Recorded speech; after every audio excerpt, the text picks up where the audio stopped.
রবিবার মানেই সেদিনই দুপুরের মেনুতে নয় মাটন নয় চিকেন, কিছু একটা তো থাকতেই হবে, কেননা সারা সপ্তাহ তো অর্ক কাজে চলে যায়, তো যা হোক কিছু একটা খাওয়া হয়। বাট এই রোববার দিনটাই সবাই মিলে একসাথে দুপুরবেলা বসে একটা জমিয়ে লাঞ্চ করা যায়। তো সেই জন্য সবসময় চেষ্টা করি রবিবারের দিনের মেনুটা যেন দুপুরবেলা অন্তত একটু স্পেশাল হয়।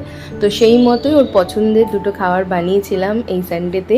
বানিয়েছিলাম মিক্সড ফ্রাইড রাইস, কাজু কিশমিশ বিনস গাজর আর ঘি দিয়ে যেটা হয়, আর তার সাথে বানিয়েছিলাম একদম ঝাল ঝাল করে গামাখা গামাখা মাটন।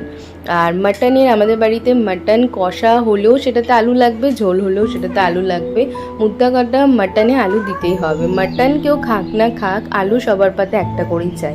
আর রান্নাটা যেহেতু আমি করতে ভীষণ ভালোবাসি, তাই যখনই যাই রান্না করি না কেন একদম মন দিয়ে ভালো করে করারই চেষ্টা করি। আর সেদিনকেও দুটো রান্না আমি নিজে হাতেই বানিয়েছিলাম। আর তোমরা প্রত্যেকে সানডেতে বাড়িতে কী কী খেলে সেটা অবশ্যই কমেন্ট করে জানিও।